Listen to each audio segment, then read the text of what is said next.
Bonsoir chers élèves. Donc après avoir traité la théorie quantitative de la monnaie, aujourd'hui on va traiter ou là on va aborder l'opinion keynésienne.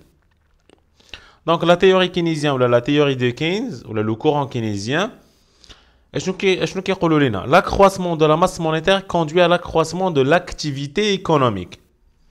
Donc خاصنا نفهموا مزيان هذا l'accroissement de la masse monétaire مع l'accroissement de l'activité économique. علاش؟ حيت si la masse monétaire augmente, l'activité économique augmente aussi. شنو كنقصدوا بهاد l'activité économique ou là comment peut-on mesurer هاد l'activité économique? On va le mesurer à travers le PIB. Donc les keynésiens recommandent une politique monétaire de relance, c'est-à-dire expansive ou là de go. Pour les keynésiens, la monnaie n'est pas neutre. Donc, pour les classiques, tu dis que la monnaie est neutre. Pour les keynésiens, elle n'est pas neutre. Il n'y a pas de l'économie. Car elle a des incidences sur la production et l'emploi. Des taux d'intérêt faibles favorisent l'investissement et donc la production. La phrase est comme je suis compliquée. C'est pour ça qu'on va l'expliquer par un petit schéma. Donc, on a la masse monétaire Z.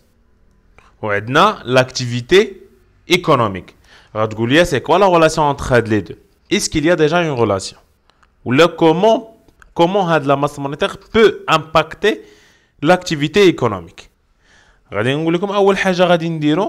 Si la masse monétaire augmente, c'est-à-dire que on a l'octroi des crédits.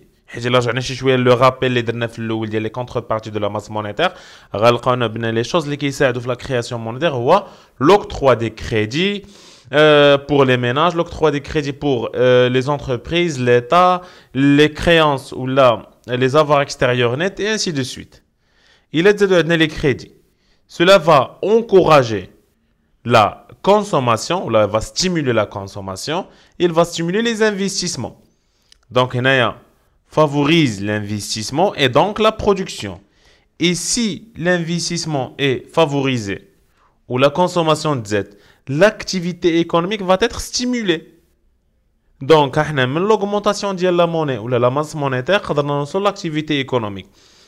Aujourd'hui, qui m'a dit la formule clé de le PIB. Donc, il a le PIB.